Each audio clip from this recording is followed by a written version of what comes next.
Данышпан Абай: адамның адамшылығы жақсы ұстаздан десе, кемеңгер Ыбырай Алтынсарин: маған жақсы мұғалім бәрінен де қымбат, өйткені мұғалім мектептің жүрегі деп кесекті ой түйген.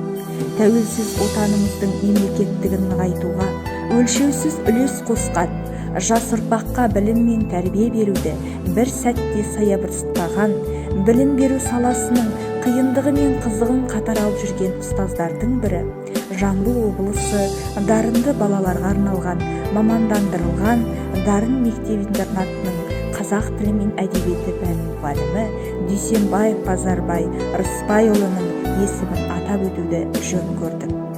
20 жылдан бері білім беру саласында үздіксіз қызмет атқарып келе жатқан Базарбай Рысбайұлы жайлы шәкірт те, ата-ана да жүрек жарды жылы сөзін аянбайды. Ұстаздың күлім қаққан жүзі, ойлы келбеті, қарапайым мінезі әрқашан шәкірттерінің жанында сақталады. Ертеңгі ел иелерінің бүгінгі келбетін қалыптастыру, оларды оқыту мен тәрбиелеу басты парызым деп түсінген Базарбай Рысбайұлының соңғы 5 жыл көлемінде оқушылары республикалық ғылыми жобалар және пән олимпиадасының жүлдегерлері. Оқушының өмір сапарына деген алғашқы қадамы мен нұсқаған жол, ол ұстаздың жолы, өйткені маған да қарай қадам жасайды деген қанатты сөзі оның ұстаздық өмірінің мәңгілік тарихына айналды.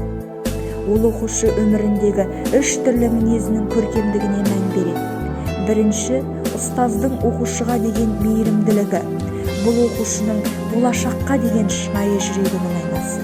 Екінші, мұғалімнің шынайылығы. Бұл оқушы мен ұстаз арасындағы рухани байланыс. Үшінші, мұғалімнің адалдығы. Бұл сезімдегі сенімділік, үміттегі ұшқын, өмірдегі қорған. 2012 жылы үздік педагог 2012 байқауының тұңғыш республикалық жеңімпазы атанды. Бұл ұстаз өмірінде елеулі өзгерістер әкелген жаңалыққа толы жыл болды.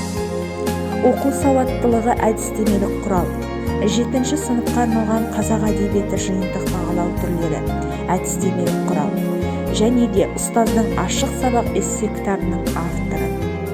Базарбай Дүйсенбаев оқушыларының бойынан басқаның табысына қызығатын, бірақ қызғанбайтын, талантына табынатын, бірақ жалынбайтын, достарына шамданса да аяқтан шалмайтын, өкпелесе де өштеспейтін, дұшпанын жек көрсе де жамандыққа қимайтын, аярлығын білсе де арамдық жасамайтын, ниеті түзу, ақ көңіл болуға, сондай-ақ ақын жазушылардың шығармалары арқылы білім нәрімен қуаттанған, азаматтық тәрбиемен астасқан асыл қасиеттерді көргісі келеді.